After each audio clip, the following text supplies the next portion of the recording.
Morning students, 11th Commerce Accounts Chapter 3 Introduction to Goods and Service Tax GST. GST was implemented from 1st July 2017 with the slogan of One Nation, One Tax.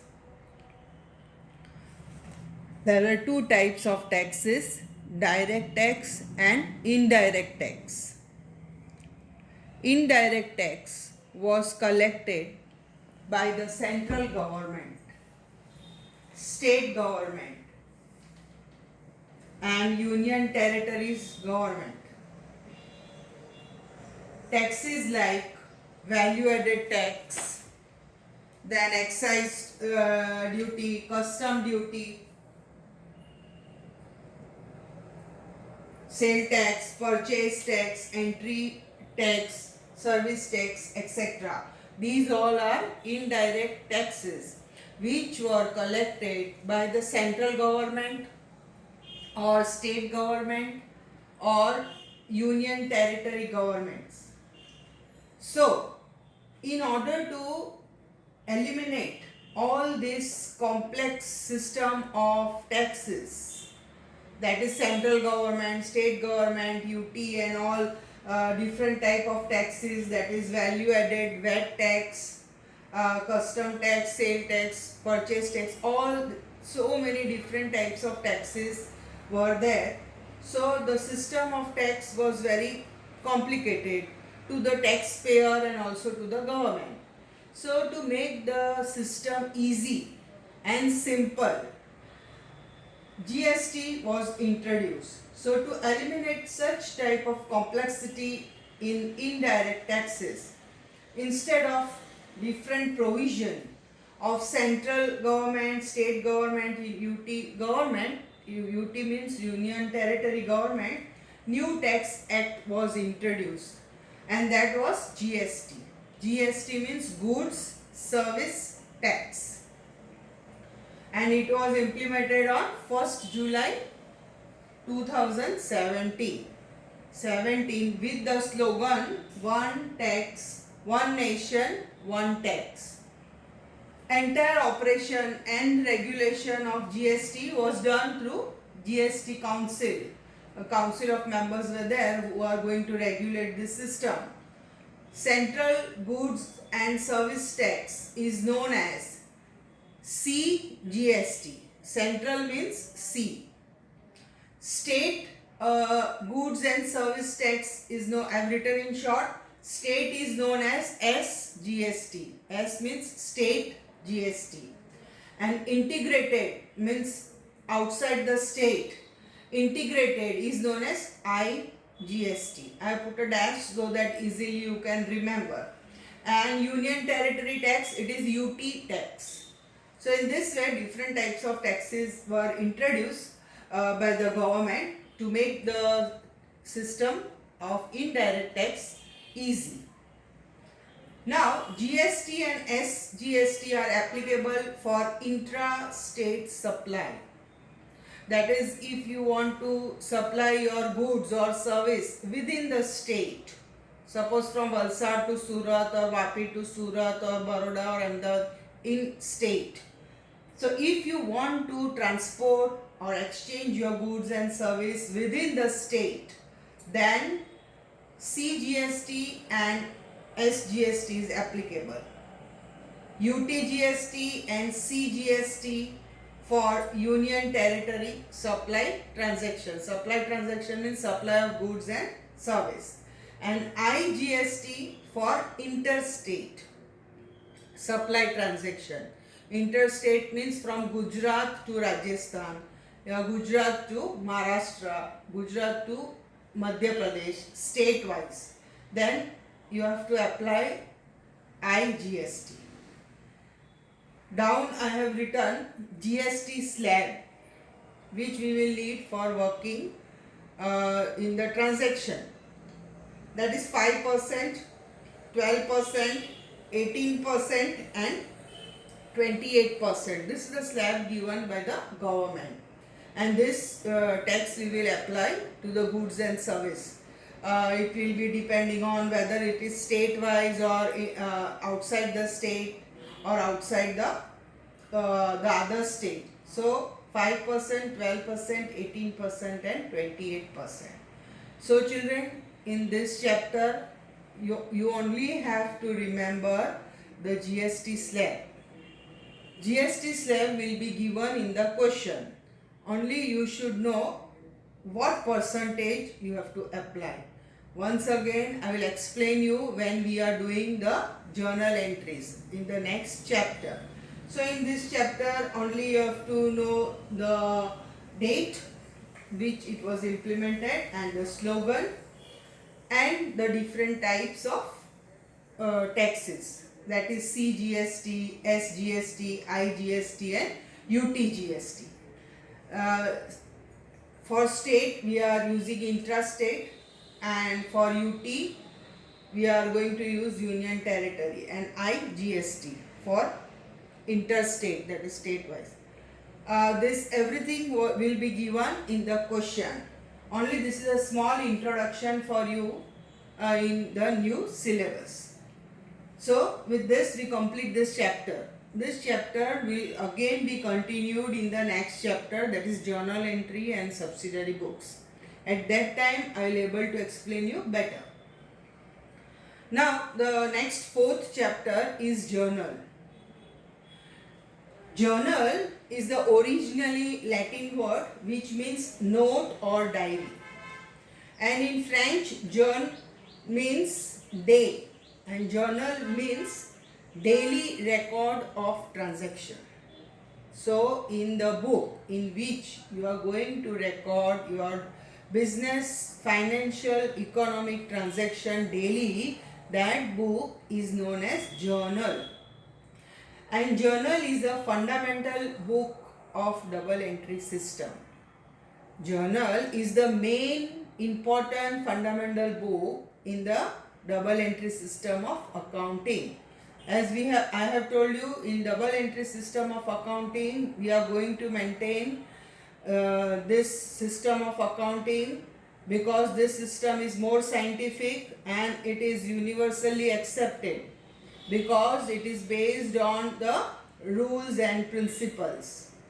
Here double means we will have two effect of the transaction, that is debit and credit, which we have already done in the previous chapter. Once again we are going to do here. So journal is the fundamental book of double entry system. Now importance of journal.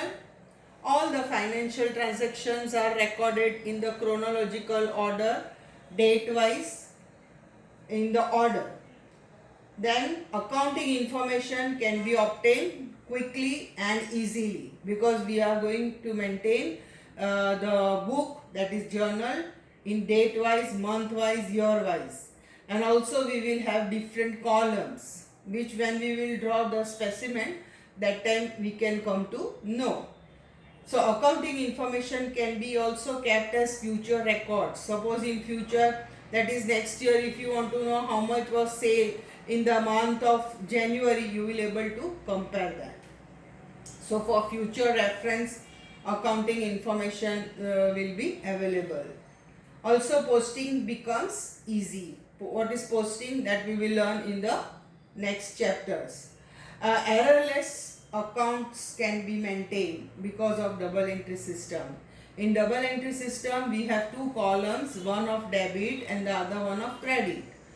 The debit amount should be equal to the credit amount, and when you do the total of all the entries, your both the columns total should be same. So if the total is not same, then we will come to know that we have made mistake in writing the amount. So you can easily check it and rectify them. So importance and advantages of journal are that all the financial transactions are recorded in the date wise order, chronological order. All the information can be available easily and quickly whenever we want the information. Accounting information can be kept as future reference, future records. Also posting becomes easy, children. Audit becomes easy. Errorless accounts can be maintained because of double entry system. So this is the introduction for the fourth chapter, and in third chapter only notes we have done, which you have to write in your classwork book, or only notes, because all the working we are going to do in the journal book.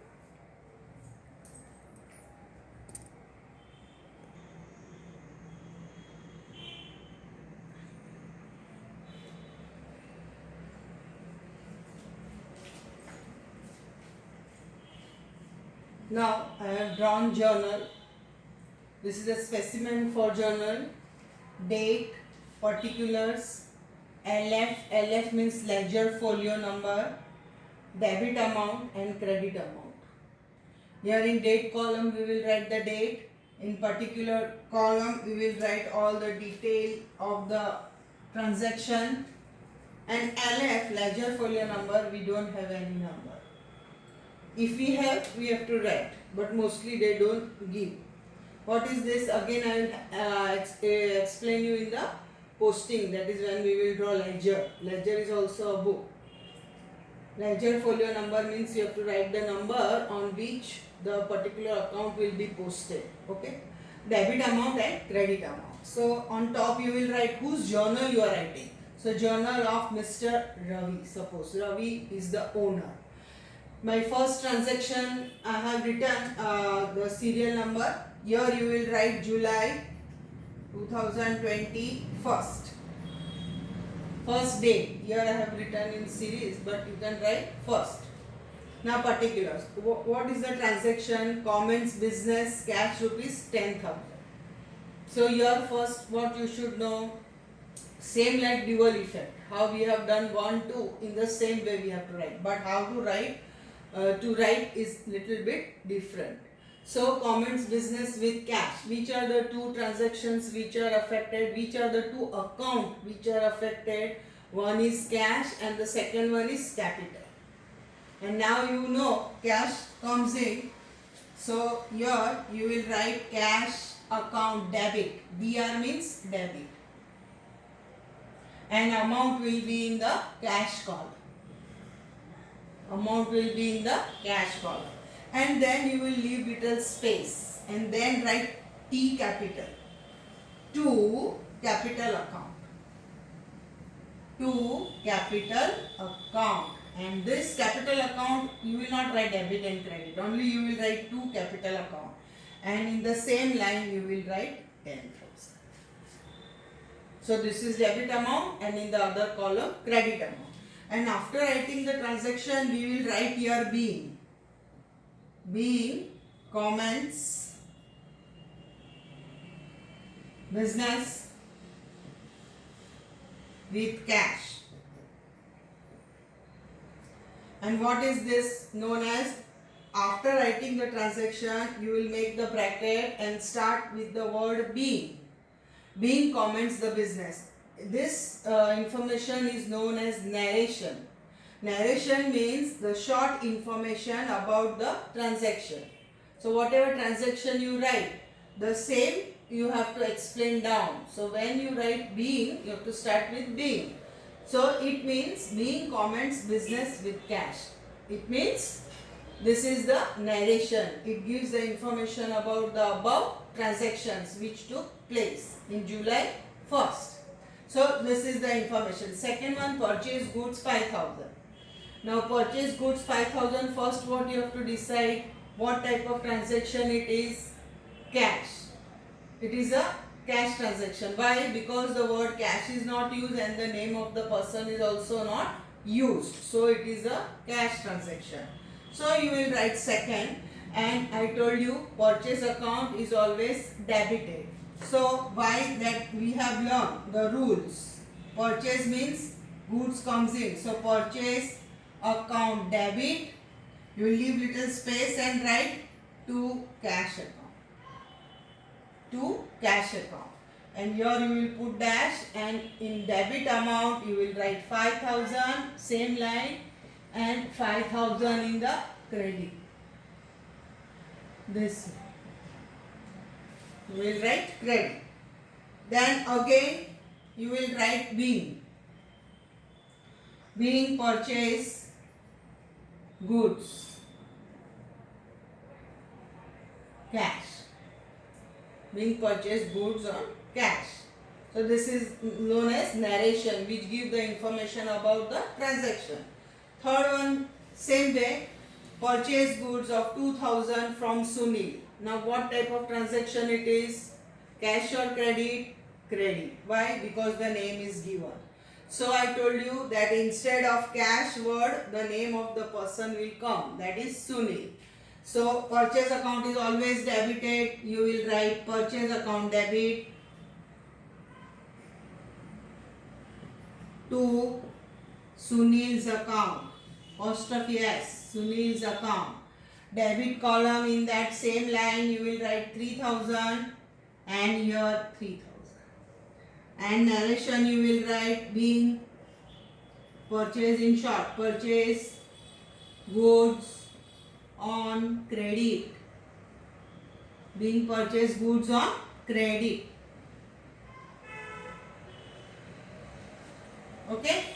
Then fourth one, all this one to dual transaction. In dual we used to write number 1, number 2.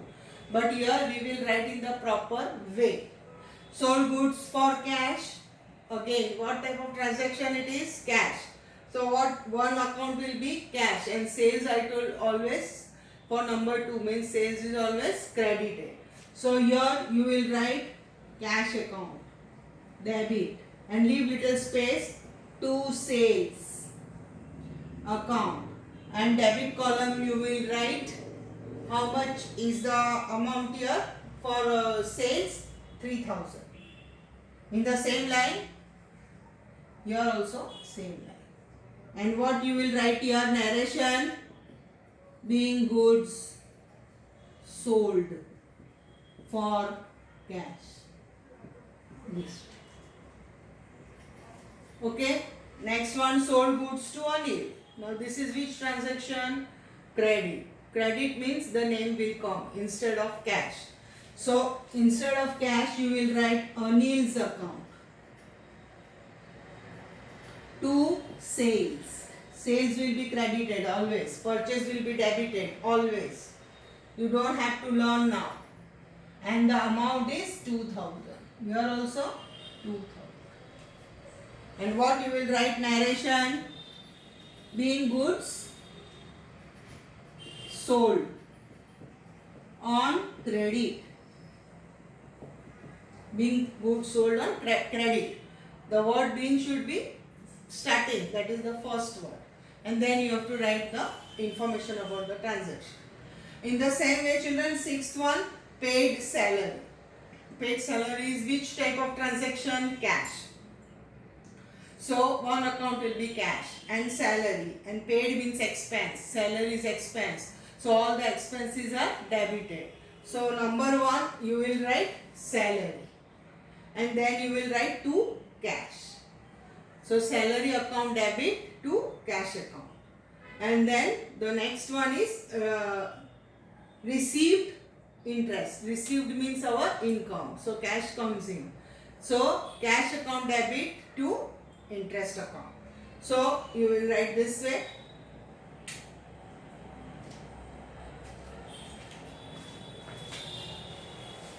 Sixth one, salary account debit to cash account. And what is the amount here? 6,000. And here also 6,000. And being what? Being paid salary. Narration what? Being paid salary. All expenses are debited always. All expenses are debited always. Why I told you? Nominal account and all the expenses are debited. So always paid means which expense you are paying are debited, and to cash. Paid means to cash. If it is given by check, then bank. Okay. Then received again. Received means cash comes in. So cash account debit. How you have received? To interest account. And your amount is 2,000. And here what? Being received interest. Being received interest. Received means interest is our income. All the incomes are credited. When the word received is given, it is income. And it is credited always. Why? Because it is a nominal account and all the incomes are credited. And when you are getting received means cash comes in. If it is not cash, check, then bank. Then bank account debit. So these are common ones which we have done. So with this, I complete the class. Homework.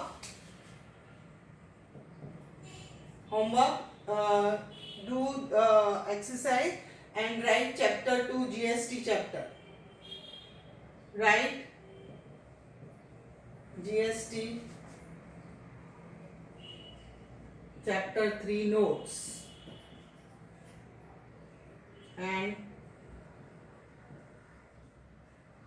chapter 4 notes in classwork book. Okay, and also this journal entries, simple journal entries what we have done. So thank you students. Thank you very much.